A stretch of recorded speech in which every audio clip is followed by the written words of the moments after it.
So just wanted to introduce you to Mr. Damon Small. He's a technical director with nearly 30 years of experience in cybersecurity across healthcare, defense, aerospace, and oil and gas. Began his career as a system admin, holds a master's in information assurance from Norwich University, skilled in conducting complex security assessments tailored to diverse business requirements, and he is a prolific speaker, which he's going to display to you here just momentarily. And chef. Yes. Thank you very much for the intro. And thank you all for coming out.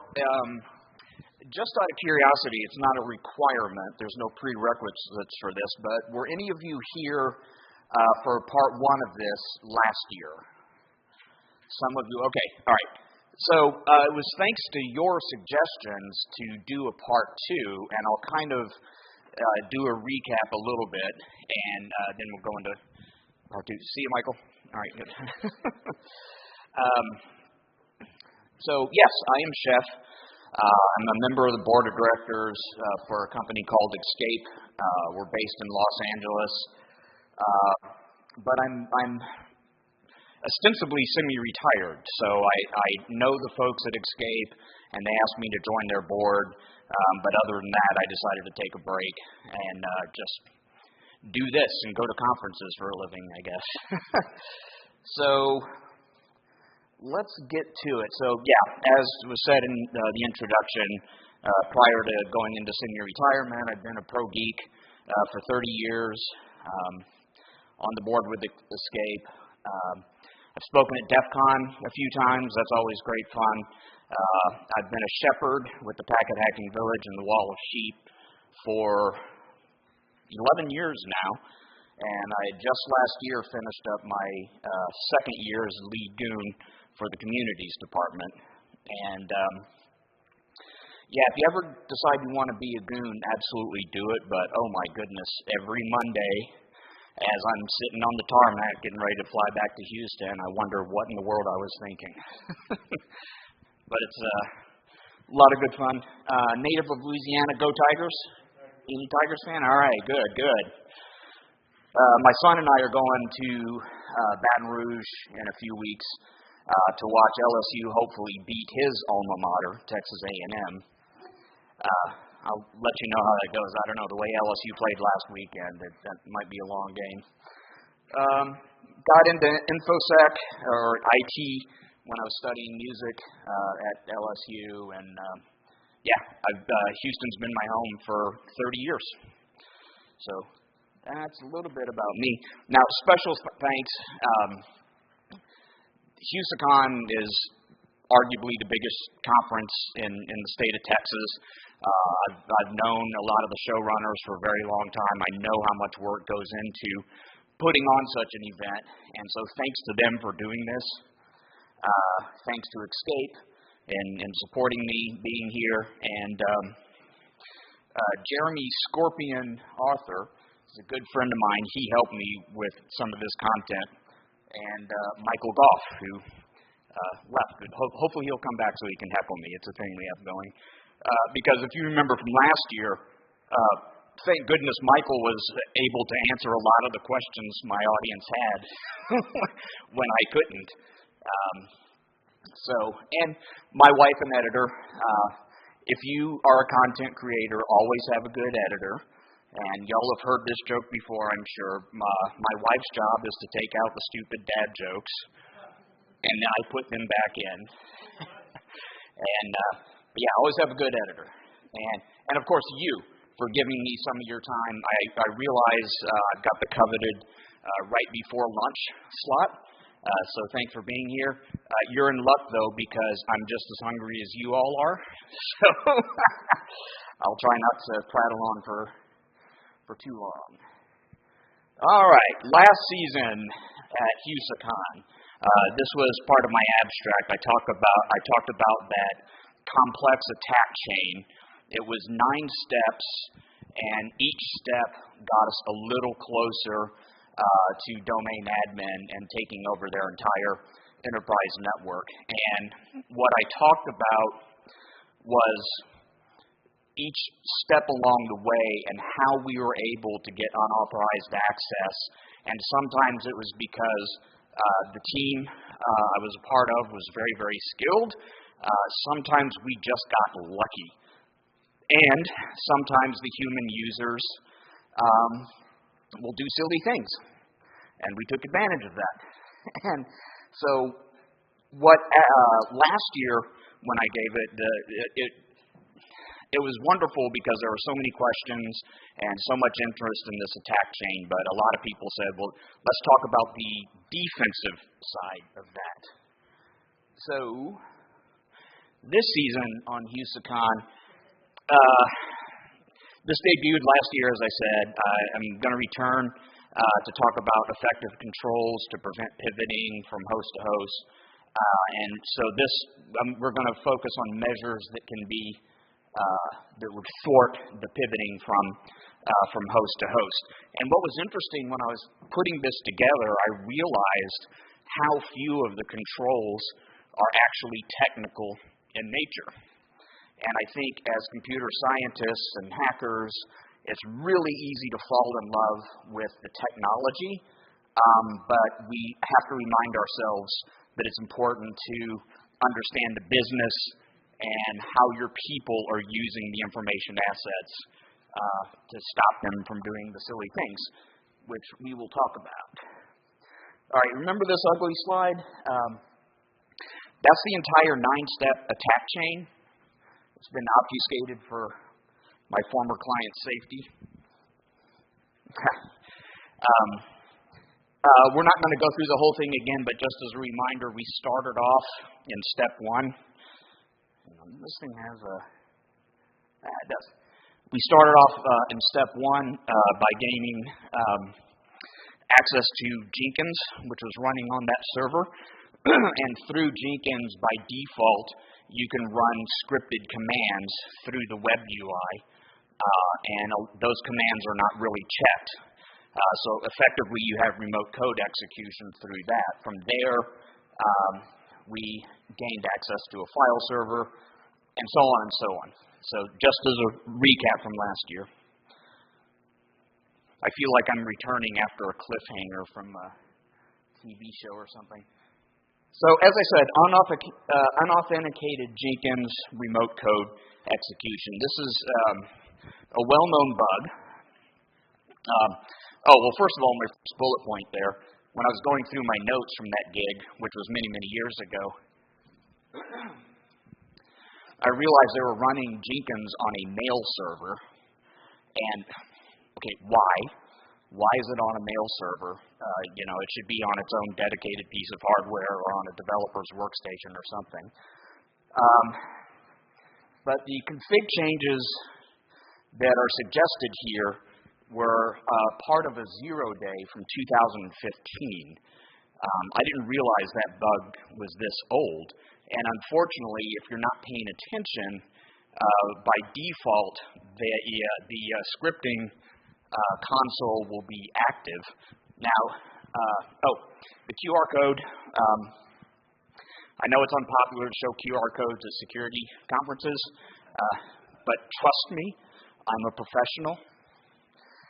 If you want the detailed information, there's the link to the blog, or you can take a picture of that QR code and it'll take you there.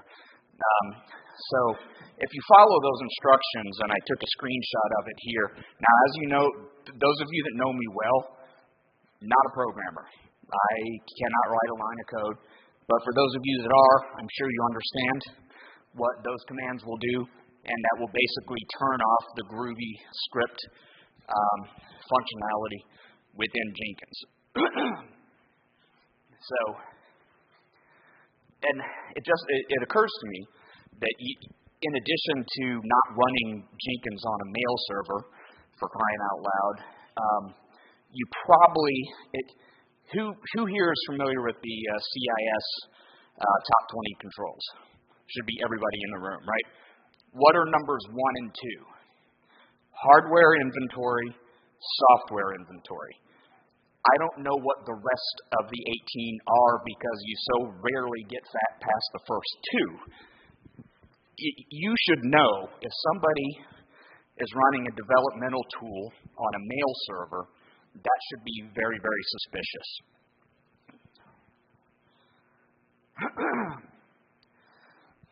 But wait, there's more.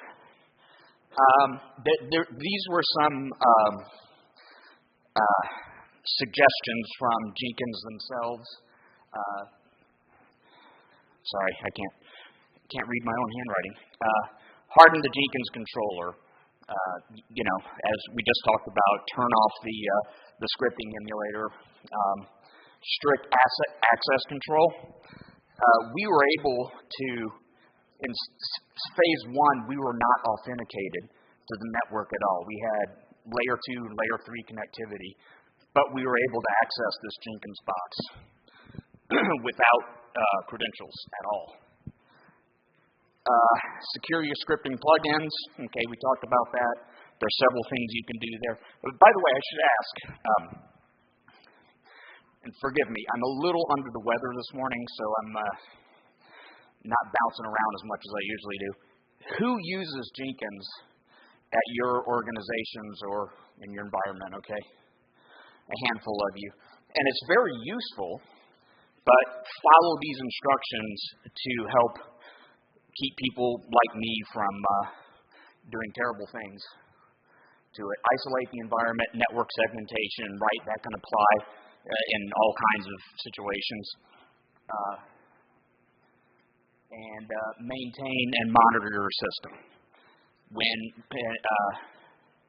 When we were doing the things that we were doing, it should have been apparent to anyone that was paying attention that Jenkins shouldn't have been doing what it was trying to do. Because once we executed the scripts, we were able to pivot from the Jenkins box and run scans to adjacent devices that were on the same network.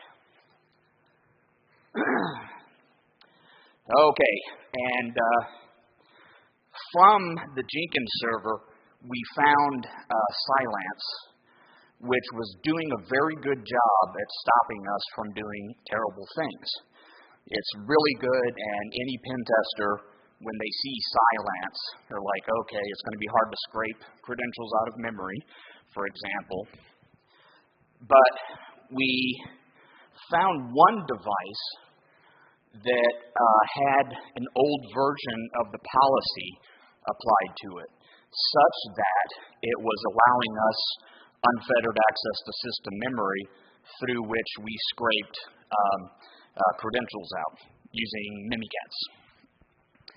So, and of course, Cylance is a great tool. Oh, thank you, man. Appreciate you.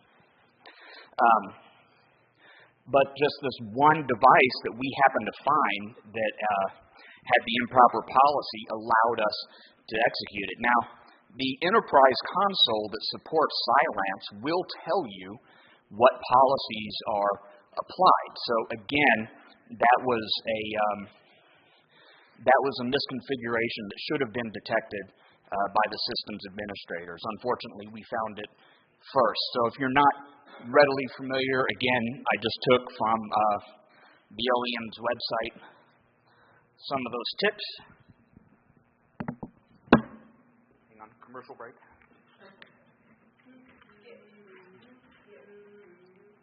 Right, everybody go to the bathroom now.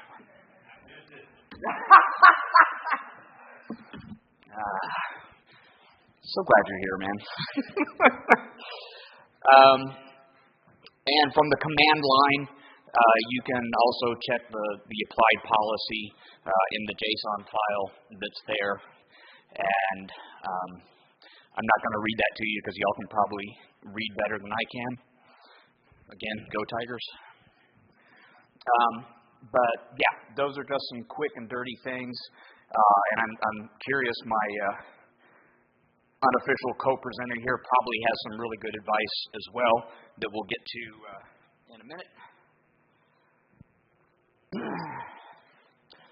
And, I had my slides in the wrong order. Sorry. Yeah, from the management console, you can go to the device list and check. Now, I appreciate in a sufficiently large organization with lots of devices that are being protected by something like Cylance, this might be difficult to do, but scripting can be your friend. And as you deploy those policies, make sure you check that they actually deploy properly. And there's a few other things that you can do as well. Like I said, I'm not going to read it to you.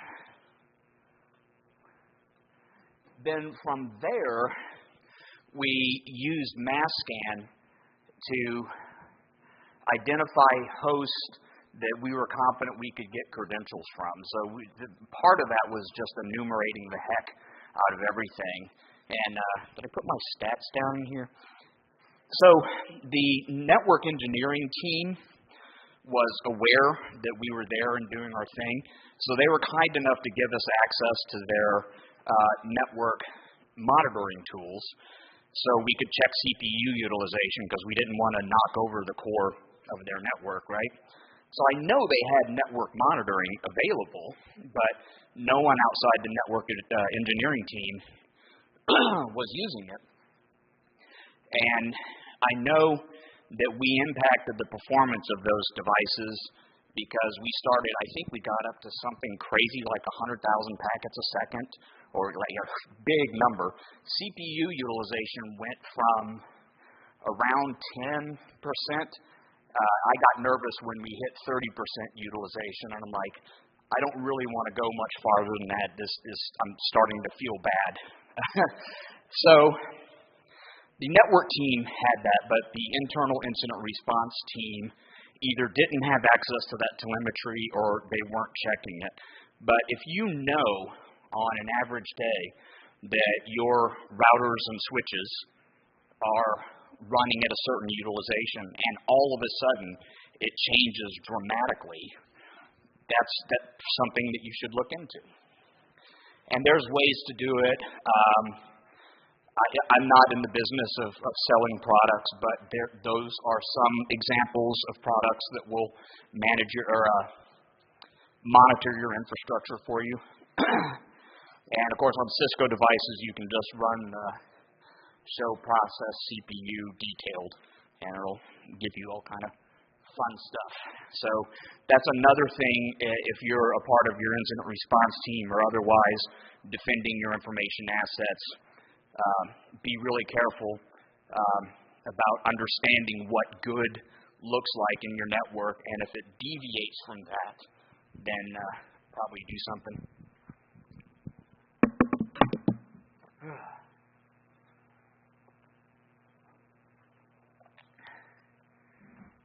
All the years I've had the pleasure of listening to the sound of my own voice, I always wondered what would happen if you get sick on the day that you're supposed to be presenting. I've managed to avoid it for like 12 years. And so anyway. Yes? This is an assumption based on one of your earlier slides, but I think you mentioned it was a flat network, or at least what you segmented. The routine just not any sort of worry or device sending out all this traffic. They should have noticed 100,000 packets a second, yes. And you're correct. There was some segmentation, filtering, but not very much. This was a corporate environment that, as you assumed correctly, was very, very flat. And I agree with you. As soon as we started flinging packets that aggressively, it was like, dude, we're going to get made.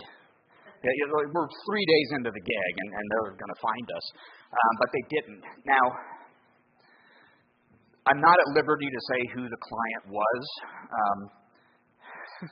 You probably know, yeah. Oh, that's right. You were part of that gig. We were still working together, yeah. It is a very large organization that is otherwise very sophisticated. But that notwithstanding, I was surprised by that deficiency as well. How did they not see us scanning that aggressively? And this was on our, third pivot? So, yeah, we were surprised also. One of these, maybe at one of the happy hours, if y'all get me drunk enough, I'll tell you who the client was because I don't work for that company anymore. Well, as I described, I don't work for any company anymore. So, yeah. But yeah, very good question, and you're right. I was surprised too. I mean, segment your stuff, man. Oh, and it's probably worth pointing out too. Let's see if I can. Their corporate network was so huge that even though they were using RFC 1918 IP addresses on the inside, somehow they managed to run out of RFC 19. I know. How do you do that? Well, number one is poor IP address space management, because there should have been plenty. Then it got to the point that some of their internal parts of the LAN, they had to do natting from inside the networks. I know your face says it all. It's like, what the hell is going on? So they did have some segmentation, but not enough. But I've never seen a network like that where they're doing natting on an internal. Yeah. Stolen creds. Oh, Tanium. Okay. Sorry, both my brain cells are arguing with one, and I think one just quit. I know. One orange brain cell. So Tanium is a tool. I'm not terribly familiar with it, but it gathers a lot of information about your environment, which users have access to which devices, and lots of things. Is anybody here more familiar with Tanium than I am? Of course you are. Yeah. But it's a great resource. But again, we still had very limited access, and what we found out was every domain user at this company had access to Tanium. So the way it works is if you're looking for a device, you can do a search by host name or a username and see who has access to what. So it dutifully told us who the administrative users were. Saved us a lot of time in trying to guess who the interesting targets were going to be, right? So this is so boring, and we all get tired of hearing about it, but this was an example where somebody didn't examine who had access to the Tanium system and otherwise didn't realize that not bloody everybody in the organization needs to have access to it, right? And no one wants to audit access to things, but again, this would have stopped us. It says the auditor right there. This would have stopped us in our tracks. And I think part of the supposition, knowing this company as I do, that, well, we're so big and powerful and smart that if you get hired into this organization, you're immediately trustworthy. And so we don't need no stinking, yeah.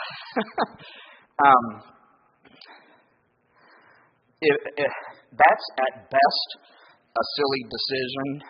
At worst, it's just abject arrogance. And it got them popped. And there's a lot of these things along the way as we will continue to see that was straight up arrogance. What are those? You remember this from last year? Once we figured out who the domain administrators were, it was really easy to figure out what their workstations were. And so one of the guys that was sitting next to me, as I was flinging all those mass scan packets around, he got a shell to this user's workstation. And bloody hell, wouldn't you know it?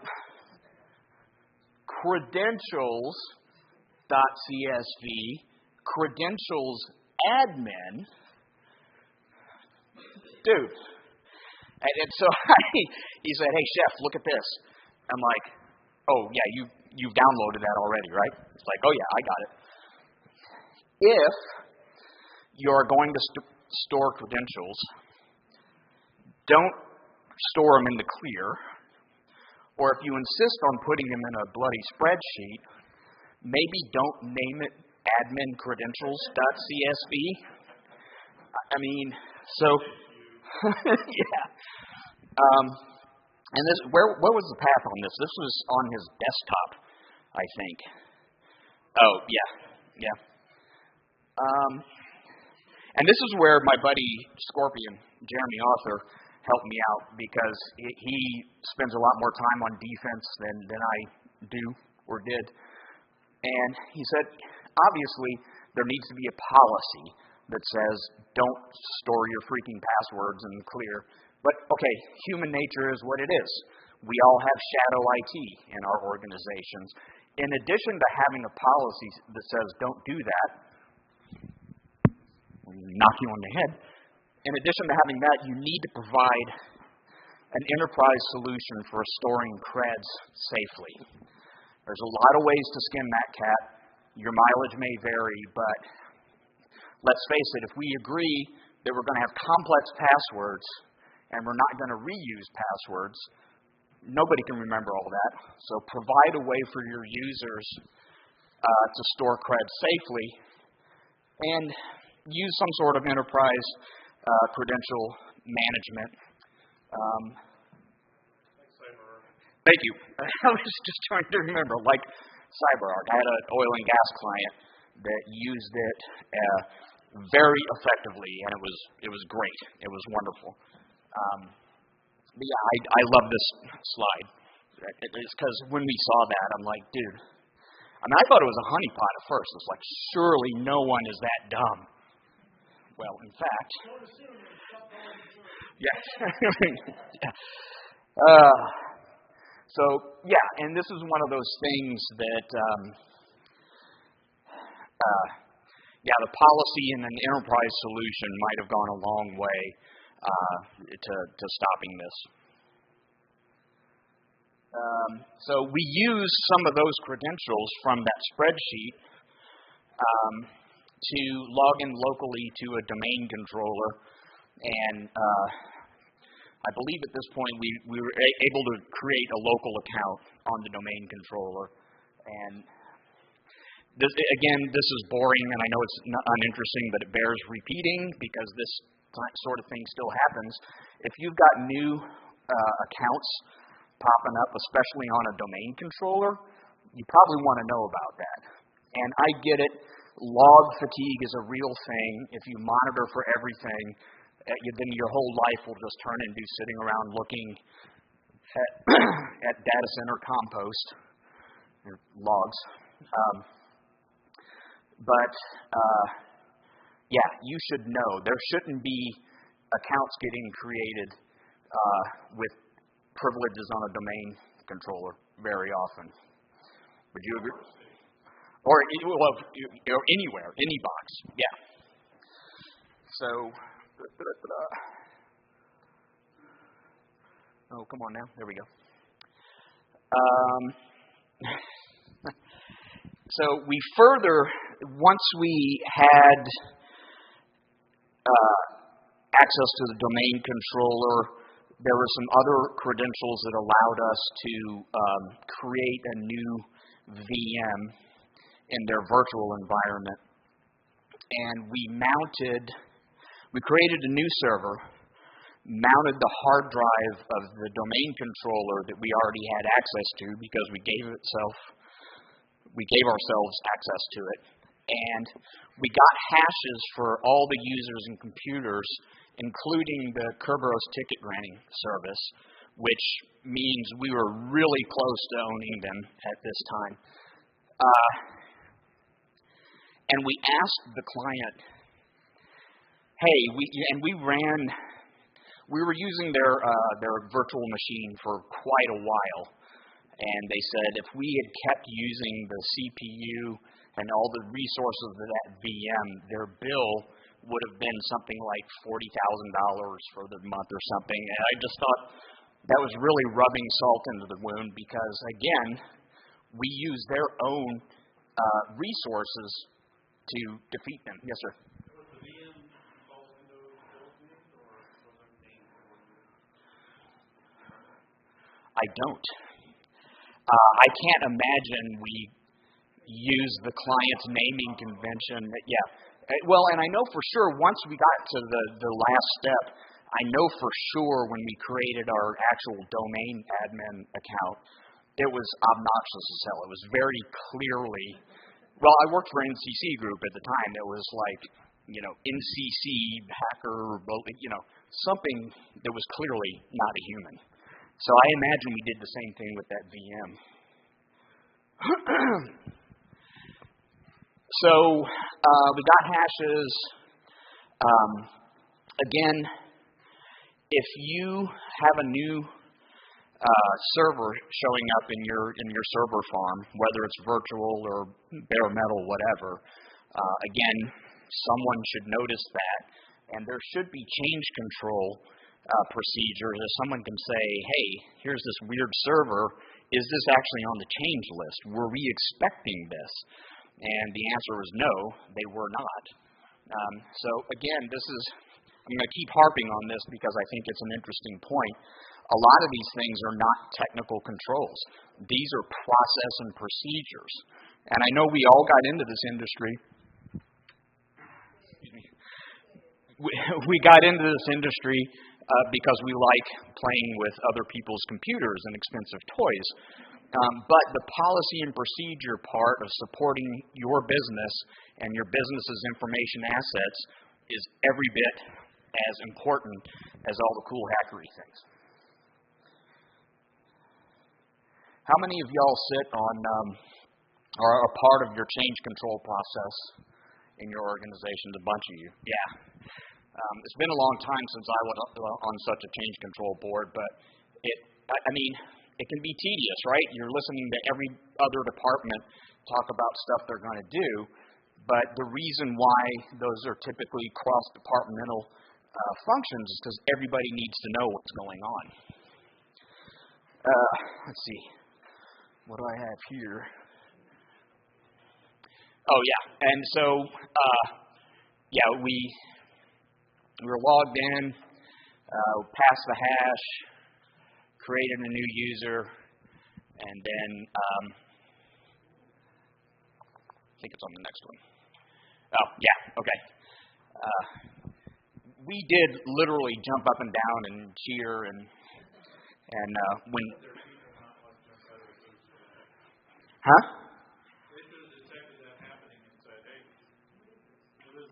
Yeah, who did this? So during the readout, how am I doing? Okay.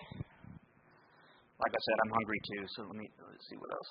Okay, let me go back one. During the readout, so we had successfully, and as a reminder from last year, this was me and 5 or 6 red teamers. We had 85 billable days that we delivered in one calendar month. So it sounds like a lot, 85 days, but 6 of us working, it was really tight. I think we were on Wednesday, and the last day of the gig was Friday. And we got it. And so during the readout, we had a couple days to kill, so we wrote the report and everything else. And every morning we would check to see if our account was there. And it was. And we're like, well, the readout's in a couple days. Let's just leave it there and see what happens. And, all right, I'm going to tell this part of the story pretty much verbatim from last year. We sit down. All the consultants are on one side of the table, and the client is on the other side of the table. And I just happened to pick a seat. And there was a guy that was very obviously not my friend because he was sitting here the whole time just staring me down. And I'm like, all right, whatever, man. And we got to this part of the report, and I said, hey, pro tip for you, maybe you want to have a system that will check domain admin group membership. You said, we have such a system. Oh, well, the damn thing's not working. And he said, well, yeah, it's funny you say that because that system had gone down and no one noticed. So I resisted the urge to make the joke. It's like, well, okay, so now you need another monitoring system to monitor the monitoring system, and so on it goes. But yeah, that dude was not, I have not ever, nor will I ever get a Christmas card from him. And he made it very clear. But that's a great thing about being a consultant, right? As long as they pay the invoice, I don't give a shit. I'm retired now. I can say those things. Anyway, so that was the end, and I know, as I said, not all controls are technical in nature. Do not underestimate the importance of process, policy, and procedure. And as I said last year, and I'll end with the same thing, breaking is fast, fixing is slow. We, in a month, pretty much took over complete control of their environment, and when the engagement was done, we were debriefing with our point of contact on the inside. He said, yeah, we estimate this is going to be about a 3-year project to fix all these things. That seemed a little, but it was a big old environment, but he knew that these individual defects, any of them by themselves are interesting but not catastrophic. Again, as I said last year, you put them all together, and this is what you end up with. So that's really all I had to say. Yes, ma'am. So I know you mentioned when you were talking about when you're doing the mass. Oh, hello, thank you. When you were talking about doing the mass scanning, and you mentioned that the networking people knew you were there doing the needful. Did anybody else know? Or was it just them, because you had a VM created? So, was there ignoring because they were like, that's probably the pen testers? Very good question. The rules of engagement were such that only you had to have need-to-know basis to know that this engagement was happening. So the other people, now the network folks, I think you're correct. They knew we were doing it. They gave us access to the monitoring tools. But everybody else in the incident response team and so on and so forth, they did not know the engagement was even happening. Yeah. I know, you're right. You want them to succeed. It's like, surely there's a thing. Any other comments, questions? Yes, in the back.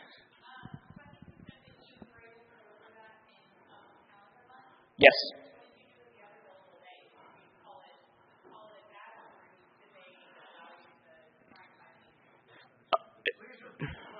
Okay, the question was, we delivered it, we delivered the 85 billable days within a month, and the question was, what did we do with the other delivery days? Well, 85 days with the 6 of us, it ended up taking the entire month anyway, so there were no leftover days. I was probably unclear when I was describing the time frame and everything. Yeah, we ended up basically with 2 days that we used almost entirely on reporting.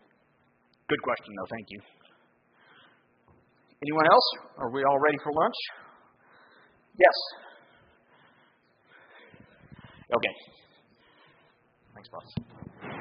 Have you had a chance to go back to the client to see what changes were actually implemented and had the opportunity to either test them again or just get verbal confirmation? Yeah, we fixed it. Don't look there. So I did not, when I was still working, it was NCC Group at the time. I know other teams did go back in to that same client, but NCC was sufficiently large at the time that I wasn't privy, because I was not on the engagement, I didn't have access to any of the test results. So yes, they continued to be a client, but I don't know what happened with it, to be honest with you. Although I'm curious now. I wonder if I could reach out to my point of contact and figure that out. I get the joke now. Yes, we do know somebody over there. Oh, man. All right. Last call for comments, questions. All right. Sounds like that is lunch. Thank you for your attention today. Appreciate y'all.